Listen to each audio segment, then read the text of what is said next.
Angela, your whole life has been so inspirational. But when I look at it, I think something that really stands out for me is that you've built the most incredible career for yourself, a fantastic network, and you've done it without really having a pedestal to do it from. And I'd love to kind of start off with talking about that, right? Everyone thinks that there's privilege and there's the privilege that you create for yourself. And I feel like you've done it. Yeah. It's funny, actually.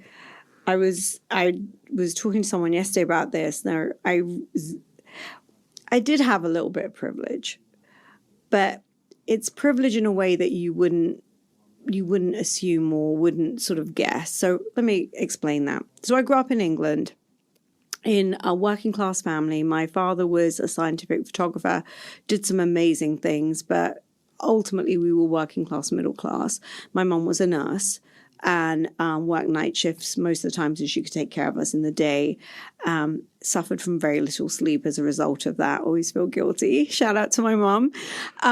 But immigrants, and we lived in a completely white neighborhood, and I was bullied and very often at school and really suffered from that. I was also dyslexic. So I wasn't just like, the skinny brown girl, which people would refer me as. Like, I was also dyslexic and told that I was stupid and thick and would amount to absolutely nothing. And I believed that my entire life. I had one person in my corner that was always championing me for some crazy reason, and that's my sister who passed away from cancer 2 years ago.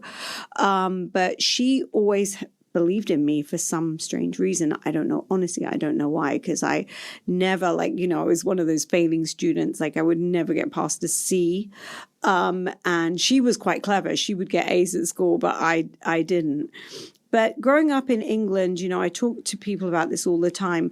I think South Asians were seen as working class, and, most of the immigrants that came over, were in very working class jobs, and also, driving the buses and, working in Heathrow Airport. Like, they weren't seen as a privileged class. But in 2000, I moved to Silicon Valley, and I was flung into Silicon Valley in a way that I was South Asian, so I was seen completely differently.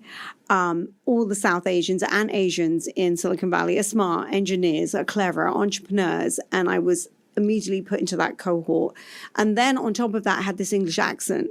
And that's when I learned what privilege was, because I'd never experienced it before. People assumed when I walked in the door, I was clever because I was South Asian, and even more so because I had a British accent.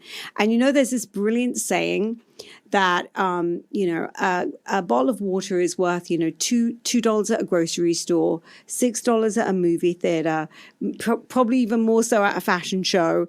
And it's context is everything, and you go where you're valued. I didn't know that lesson about going where you're valued until I got to Silicon Valley. And I didn't know about privilege until I got to Silicon Valley. And for people to assume that you were something, even if you're not. And I think that I very quickly learned how to speak like them, how to act like them, with my own way about it.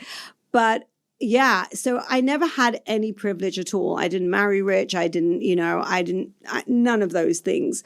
So I think, and I'm now divorced and with someone else.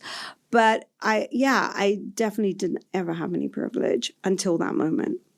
And by the way, when I got that moment, I grabbed it. And what did you do with it? Well, I raised a ton of money. I realized that, for whatever reason, people thought I was incredibly clever and smart, and actually realized I was quite clever and smart. I just never knew it before that moment. And by the way, this is in my 30s. So this wasn't even like, when I'm in my early 20s, I'm realizing I'm clever and smart. I did not realize I was clever and smart. I would say now I do realize I'm clever and smart, but I didn't realize it. And yeah, I grabbed it with both hands and I ran with it. I built companies, I raised money, I used everything in my arsenal to pull myself up.